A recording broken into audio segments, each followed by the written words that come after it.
ગુજરાત વિધાનસભાની ચૂંટણીને લઈને ગતરોજ પાલનપુર સીટ પર ભાજપે અનિકેત ઠાકરને ઉમેદવાર જાહેર કર્યા હતા। ત્યારે આજે કોંગ્રેસે ફરી એકવાર ધારાસભ્ય મહેશ પટેલને ટિકિટ આપતા ચૂંટણીમાં ખરાખરીનો જંગ જામશે તેવા એંધાણ વર્તાઈ રહ્યા છે। પાલનપુરના ધારાસભ્ય તરીકે 2012 અને 2017માં ચૂંટાઈ આવેલા કોંગ્રેસના મહેશભાઈ પટેલને ફરી એકવાર કોંગ્રેસે મેદાનમાં ઉતાર્યા છે। ગતરોજ ભાજપના ઉમેદવાર તરીકે અનિકેત ઠાકરનું નામ જાહેર થયું હતું, ત્યારે આજે કોંગ્રેસે ફરી એકવાર મહેશ પટેલને તક આપી ઉમેદવાર બનાવ્યા છે। કોંગ્રેસના ઉમેદવાર તરીકે હેટ્રિક નોંધાવનારા મહેશભાઈ પટેલે જણાવ્યું હતું કે તેઓએ ઈમાનદારીથી પક્ષ માટે કામ કર્યું છે, જેનો બદલો પક્ષે આપ્યો છે। ત્યારે પ્રજાજનો પણ મારામાં વિશ્વાસ મૂકી મને જીતાડશે તેવો વિશ્વાસ મહેશભાઈ પટેલે વ્યક્ત કર્યો હતો।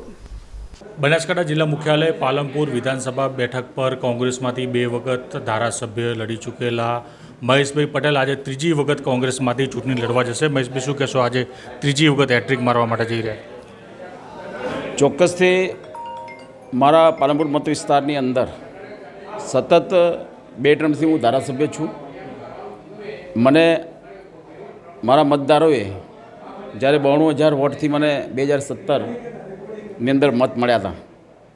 હું 17,500 મત વોટોથી પ્લસ રહીને વિધાનસભાનું પ્રતિનિધિત્વ 2017માં કર્યું છે, અગાઉ 2012માં કર્યું છે, 2005માં નગરપાલિકાના સભ્ય, ટાઉન પ્લાનિંગના સભ્ય તરીકે, ચેરમેન તરીકે, નગરપાલિકાના પ્રમુખ તરીકે અનેક વિકાસના કામોમાં હું સૌભાગી છું। પાલનપુર શહેરમાં પણ મારા કરેલા કામો 2008ની અંદર હજુ પણ દેખાઈ આવે છે। એ સમયે પાલનપુર શહેરમાં ઘણી બધી સમસ્યા હતી અને આજુબાજુનો વિસ્તાર કઈ રીતે ડેવલપ થાય એમાં સતત મેં પ્રયત્ન કરીને સરકારમાં રજૂઆતો કરી છે।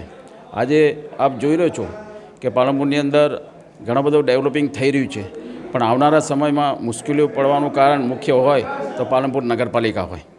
નગરપાલિકાના દેખરેખ અને ધ્યાન ન રાખવાના કારણે સરકારમાંથી જે ગ્રાન્ટો આવી એનો સદુપયોગ થયો નથી।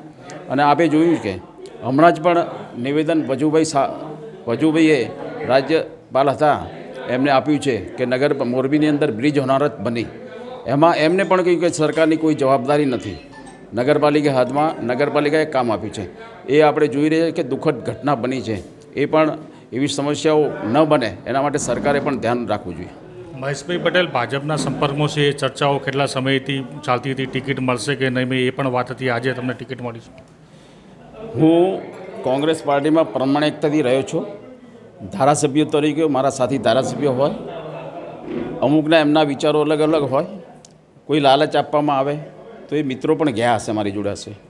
હું કોઈ દિવસ કોઈ પણ લાલચ મને મળી છે, લાલચનો મેં સ્વીકાર કર્યો નથી। અને હું કોંગ્રેસ પાર્ટીના 2005થી જ્યારે પણ નગરપાલિકાનો સભ્ય છું, આજની તારીખ સુધી કોંગ્રેસ પાર્ટીમાં વફાદારીથી કામ કર્યું છે। આવનારા સમયમાં મારાથી જેટલા બનતા એટલા પણ કોંગ્રેસ પાર્ટી મજબૂત થાય એના માટે કામ કરીશ। તાલુકા પંચાયત પણ 34માંથી 23 સીટો અમારી છે। મારા મત વિસ્તારમાં જે કાર્યો થઈ રહ્યા છે સૌ પ્રજા, સૌ સરપંચો જાણે છે, પણ અત્યારનું તંત્ર એવું બધું ચાલે છે, હું આવનારા સમયમાં પ્રેસ કોન્ફરન્સ બોલાવીને કહીશ કે સરપંચો, તલાટી હોય, એ લોકોને ગામના કામો કરવામાં કેટલી બધી મુશ્કેલીઓ પડતી હોય છે, કારણ કે આવનારા સમયમાં જે સારા પ્રમાણિક લોકો હશે એને ખૂબ મુશ્કેલી પડી રહી છે। ક્યાંક ગામડામાં ક્યાં વિવાદ છે, ક્યાંક કાર્યકર્તાઓ પણ નારાજગી છે નામથી? મારાથી કોઈ ગામમાં કોઈ નારાજગી નથી। મેં કોઈ ગામમાં મારું વિધાનસભા પદ ટકી રહે એના માટે મેં કોઈ ડિસ્પ્યુટ કરાયો નથી।